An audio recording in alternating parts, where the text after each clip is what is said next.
Welcome back नाजरीन। Programme के इस हिस्से में भी हम ईरान अमेरिका इसराइल की जंग के हवाले से बातचीत जारी रखेंगे, मगर हम जानेंगे इस वक्त ईरान का मौक़िफ़। इस पे बात करने के लिए हमारे साथ मौजूद हैं जॉन हुसैन साहब, सहाफ़ी हैं तेहरान ईरान से, हमें ज्वाइन करें। Welcome to the show John Hussain साहब। सर बताइए, एक तो सबसे पहले अगर हम आपसे ये पूछें कि जो गुज़िश्ता रोज़ सदर डोनाल्ड ट्रंप का बयान आया वो उसको ईरान में किस तरह देखा जा रहा है, और ये भी बताइएगा कि क्या ये कोई ऐसी चीज़ थी जिसने आप लोगों को सरप्राइज़ किया, ईरान में जो हुकूमत है उसको सरप्राइज़ किया। How do you see it? मिसाफा, थैंक यू सो मच, बहुत बहुत शुक्रिया मुझे बुलाने के लिए। देखें, ट्रंप साहब के बयान ने सरप्राइज़ नहीं किया मेरे ख्याल में, क्योंकि उनके माशाल्लाह बयानात की एक लंबी फहरिस्त है, और वो बयानात की मुख्तलिफ जो है वो कभी एक ही बयान के अंदर वो जंग करते भी हैं, जंग नहीं भी करते, वो करना चाहते भी हैं, नहीं भी करना चाहते, और एक ही बयान के अंदर वो जंग जीत भी जाते हैं, लेकिन वो फिर जो है वो नज़र आ रहा होता है कि वो नहीं जीत रहे होते। तो माजरत के साथ ये जो प्रिडिक्टेबिलिटी है वो खत्म हो चुकी है ट्रंप साहब के हवाले से। ये बात मान चुके हैं सब कि कुछ भी कह सकते हैं ट्रंप। यहाँ पे जब तक निगोशिएशंस की और जहां तक निगोशिएशन सीजफायर, ये दोनों चीजों की बात करें तो दोनों चीजों में जो कालीबाफ साहब का नाम लिया गया कि उनसे बात हुई है और उनसे उनकी जो है वो सेटिंग होगी, उन्होंने भी मना कर दिया, जबकि पाकिस्तान कोशिश कर रहा है नेगोशिएट करने की और राब्ते भी हुए हैं ओमान की तरफ से। लेकिन बहरहाल इसके अंदर कोई वो नहीं है कि मीटिंग हुई है और ट्रंप साहब के साथ बात की है टीम ने और बैठे हैं सब। तो आई थिंक ये जो बैकडोर चैनल्स की बातें हो रही हैं, अमेरिका जो करने की कोशिश कर रही है ऑयल सप्लाई को मुतासर करने के लिए कर रहा है, और ऑयल सप्लाई नहीं, ऑयल के जो रेट्स हैं उनको जो मुतासर करने के लिए कीमतें कर रहा हैं। है, ताकि थोड़ा सा कॉन्फिडेंस मार्केट में कॉन्फिडेंस डेवलप हो और वैल्यू जो है वो ऑयल प्राइसेस की गिरे। स्पेकुलेटिव एनालिसिस जो है वो चाह रहा है कि जनरेट हो इस तरीके से, जबकि ऐसा कुछ भी नहीं है। अराक्ची ने भी मना कर दिया, कालीबाफ साहब ने भी मना कर दिया। तो ईरान की तरफ से मौक़िफ़ क्लियर है कि there is no ceasefire, specially जब आपने कल देखा कि खुरम शहर के ऊपर और इस्वान के ऊपर कितनी जो है वो किस तरीके से उन्होंने गैस अथॉरिटी की बिल्डिंग को और जो पाइपलाइन है खुरम शहर में उसके ऊपर जो है उन्होंने हिट किया है। अब हुसैन साहब, बट अगर हम ये कहें कि चलें इस वक्त ना सीज़ फायर हुआ ना कुछ हुआ, बट जैसे आपने खुद भी कहा कि पैगामात आ रहे हैं, कोई इनडायरेक्टली ही क्या कोई हम कह सकें कि बैक चैनल पे कम्युनिकेशन हो रही हो? ऐसी कौन सी शराइत हैं जिन पे ईरान और अमेरिका के दरमियान कोई बातचीत शुरू हो सकती है? जी मिसारफा, आपका इशारा बिल्कुल सही है। नॉर्मली जंगों में यही होता है कि सामने से जो है वो एक माचोइस्टिक इमेज दी जा रही होती है, एक ऐसी इमेज दी जा रही होती है कि हमें कोई बात नहीं करनी दूसरे से, और बैकडोर चैनल्स ओपन होते हैं इन डिप्लोमेटिक कम्युनिटी में, इंटेलिजेंस कम्युनिटी में, कहीं ना कहीं थर्ड पार्टीज के थ्रू जो है इंटरेक्शन और कम्युनिकेशन हो रही होती है जंगों में। लेकिन ईरान के साथ केस डिफरेंट है। क्यों डिफरेंट है? क्योंकि दो दफा निगोशिएशन के दौरान जो है जंग कर दी गई। एक दफा नेगोशिएशन फुलफिल होने के बाद अग्रीमेंट, जो जेसीपीओ एग्रीमेंट है, उससे बाहर आया गया। तो अब आफ्टर द मतलब जो आयतुल्लाह खामनेई की शहादत है, ये बहुत बड़ा वाकया है ईरानियों के लिए। ये ऐसा वाकया है क्योंकि वो जो आयतुल्लाह खामनेई हैं वो थे, आयतुल्लाह सैयद अली खामनेई, वो डॉलर नहीं देखे जाते थे।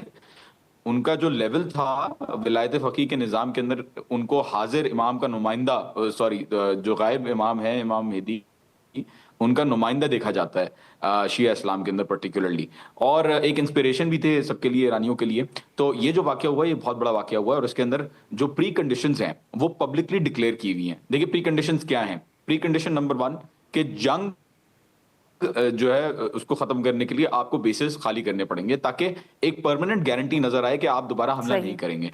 प्री कंडीशन नंबर 2, जो रेपरेशंस है या कॉम्पनसेशन है या मुआवजा है वो दिया जाए ईरान को, जो भी नुकसान हुआ जंग में उसके लिए।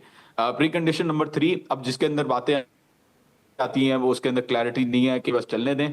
चौथा, स्ट्रेट ऑफ हॉर्मोज की कंडीशन जो है वो चेंज होंगी, आगे जाके स्ट्रेट ऑफ हॉर्मोज बदलेगा। ईरान सुइज कैनाल और पनामा कैनाल की तरह इसके ऊपर अपना जो कंट्रोल है वो मेंटेन करेगा, अगर चाहेगा तो उसके ऊपर चार्जेस भी लगाएगा।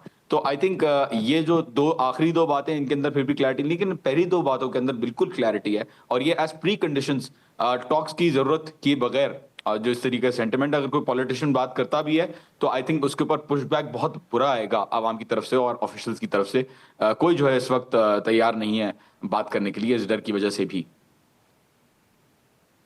بٹ جان صاحب اگر میں آپ سے یہ پوچھوں کہ دیکھیں جب بھی اس وقت جب کوئی جنگ ہو رہی ہوتی ہے اور اس میں یہ بات ہوتی ہے کہ اب بات چیت کرنی ہے مذاکرات کرنے ہیں تو دونوں طرف سے جو لوگ ہوتے ہیں یا ریاستیں ہوتی ہیں تو پہلے تو ان کی میکسیملسٹ پوزیشن ہی سامنے آتی ہے نا. تو اس وقت ایران کی طرف سے بھی جو شرائط سامنے آئی ہیں ان کو سب دیکھ رہے ہیں کہ بھئی یہاں سے بات چیت شروع کرنی ہے اور پھر آہستہ آہستہ اگر لگا کہ آپ کے سامنے جو بیٹھے ہوئے ہیں وہ سنجیدہ ہیں تو پھر آپ کی بھی شرائط میں کوئی لچک آ سکتی ہے. That is always a possibility کیونکہ یہاں یہ بھی تو خدشہ ہے کہ اس وقت ایک مضبوط پوزیشن میں ایران ہے. لوگوں کی جو ایکسپیکٹیشنز تھی امیدیں تھیں اس سے بہتر جنگی طور پہ عسکری طور پہ ایران کی پرفارمنس رہی ہے.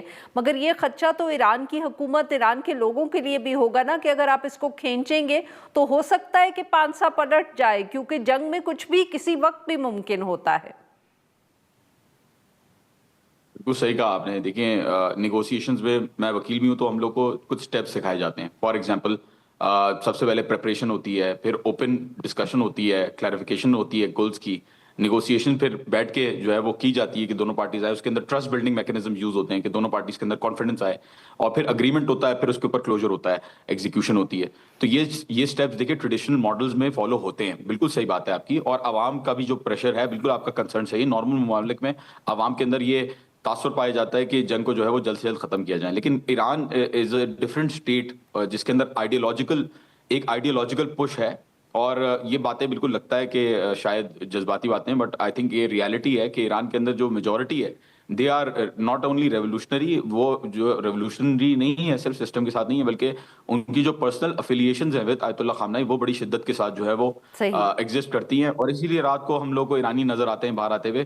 اور جنگ کی کلوجر دیکھیں یہاں پہ ایرانیوں کو جو مجھے نظر آیا سینٹیمنٹ وہ یہ نظر آیا کہ نہ ایرانیوں کو روٹی کی فکر ہے, نہ ایرانیوں کو پیسے کی فکر ہے, کیونکہ 47 ایئرز پہلی سینکشن میں رہے. یہ جو جنگ کا خطرہ آگے جو لوم کر رہا ہے کہ آگے کبھی بھی لیٹ سپوز آج نیگوسیشن ہو جاتی ہے, لیٹ سپوز آج سیز فائر ہو جاتی ہے, عوام کے اندر یہ ٹرسٹ ڈیفیسٹ ہے کہ, اور گورنمنٹ کے اندر بھی یہ ٹرسٹ ڈیفیسٹ ہے کہ آج اگر جنگ بند ہو جاتی ہے تو کیا گارنٹی ہے کہ 3-4 مہینے بعد دوبارہ جنگ جو ہے وہ شروع نہیں ہوگی اسرائیل کی طرف سے اور امریکہ کی طرف سے.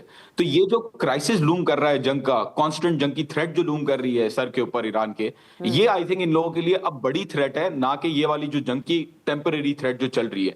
کیونکہ ایران اس وقت اپنے آپ کو ایک وننگ پوزیشن کے اندر دیکھ رہا ہے, اور بارگیننگ چپس بھی وہ اسی طریقے سے یوز کر رہا ہے. ہمیں نظر آ رہا ہے اسٹریٹ آف ہارموز سے 1 ملی لیٹر کا تیل بھی جو ہے وہ پاس نہیں کرنے دیا امریکہ کو. میزائلیں وہ کہہ رہے ہیں ہم نے تباہ کر دی ہیں, نیوی تباہ کر دی ہے, پھر بھی میزائلیں جا رہی ہیں, نیوی بھی اٹیک کر رہی ہے. سو آئی تھنک دیٹ یہاں پہ جو سینٹیمنٹ ہے اس حساب سے again reaffirming what I said earlier کہ آیت اللہ خامنہئی کا جو واقعہ ہے اگر یہ نہ ہوا ہوتا پھر بھی کوئی چانس ہوتا. اور بات کرنے والی جتنی قیادت ہے مس عارفہ, جتنے بھی بات کرنے والے لوگ ہیں ان سب کو پہلے ہی امریکہ جو ہے وہ چن کے ٹارگیٹ کر چکا ہے. ایک ملک جس کی 5000 سال کی تقریباً ہسٹری ہے, جس کی سویلائزیشن اتنی قوی ہے اور جو کبھی کالونائز نہیں ہوا, آئی تھنک اس کے اندر ایک ڈفرنٹ مائنڈ سیٹ ایگزسٹ کر سکتا ہے. ٹریڈیشنل ماڈل جو دنیا کے اندر فالو ہوتا ہے وہ ہمیں نظر آ رہا ہے کہ ایران فالو نہیں کر رہا. کوئی بھی ٹریڈیشنل ملک امریکہ کے آگے کھڑے ہونے کی جو ہے وہ میرے خیال میں جرت بھی نہیں کرے گا. تو آئی تھنک یہ بڑا انکنونشنل اور ان ٹریڈیشنل جو ہے وہ ماڈل ایران ابھی تک ہماری ساری ایکسپیکٹیشنز کے خلاف جو ہے وہ کام کر رہا ہے, اور آگے بھی مجھے نظر آ رہا ہے کہ معاف کریے گا جان صاحب میں آپ کی بات کاٹ رہی ہوں کیونکہ میرے پاس وقت ذرا بالکل کم رہ گیا ہے. میں آپ سے یہاں یہ سوال پوچھنا چاہتی تھی جو آپ نے خود ذکر کیا کہ آپ کہ اس وقت ایرانی لوگوں کی خواہش یہ ہے یا وہ چاہتے یہ ہیں کہ یہ جو تلوار لٹکی ہوئی ہے کہ ہر وقت ہر 2-3 مہینے کے بعد ایک حملہ ہو جائے گا وہ ختم کیا جائے. کیا یہ گارنٹی پاکستان, ترکیے, مصر, ایسے کوئی عمان, کوئی ممالک ہیں جو یہ گارنٹی دے اور آپ لوگ یا ایرانی لوگ اس پہ یقین کر لیں؟ دیکھیں بالکل اچھا سوال ہے. ڈار صاحب کی بات بھی ہوئی ہے عباس عراقچی صاحب سے, عباس عراقچی صاحب کی ایجپٹ سے بھی بات ہوئی ہے, عمان سے بھی بات ہوئی, رشیا کے جو سرگی لیوروف ہیں ان سے بھی بات ہوئی ہے, دوسرے ممالک سے ساؤتھ کوریا سے انفیکٹ جو ہے وہ بات ہوئی ہے. بہت سارے ملکوں نے اپروچ کیا اور پاکستان بہت کوشش کر رہا ہے اس چیز کو سالو کرنے کی. That is understood. لیکن بات ساری یہ مس عارفہ, جب جنگ نہیں ہوئی تھی تب بھی یہ کنٹریز میڈیٹ کر رہی تھی. امریکہ انفارچونیٹلی کسی کی بات نہیں مانتا. ترکی, پاکستان, ایجپٹ وغیرہ جتنی بھی کوشش کر لیں, America at the end of the day जो करना चाहता है वो कर लेता है, ये हमने देख लिया है, क्योंकि जंग से पहले सारे ममालिक ने कहा था कि प्लीज आप हमला नहीं कीजिएगा, सारे ममालिक ने अमेरिका को प्रेशराइज किया था, और अमेरिका की कोई ट्रस्ट जो है वो अभी तक रहा नहीं, क्रेडिबिलिटी रही नहीं है। तो आई डोंट थिंक कि ये चीज जो है, अनफॉर्चुनेटली मुझे लगता है कि अपने वादे के खिलाफ, क्योंकि अमेरिका पहले भी जा चुका है, तो आई डोंट थिंक ईरानी इस बात पे भरोसा करेंगे कि जो 3 दफा पलट गया और हमला कर दिया वो चौथी दफा नहीं करेगा। बहुत बहुत शुक्रिया जॉन साहब, आपने हमारे लिए वक्त निकाला। नाज़रीन, यहाँ पे लेंगे एक छोटी सी ब्रेक, और जब हम ब्रेक से वापस आएंगे तो हम बात करेंगे कराची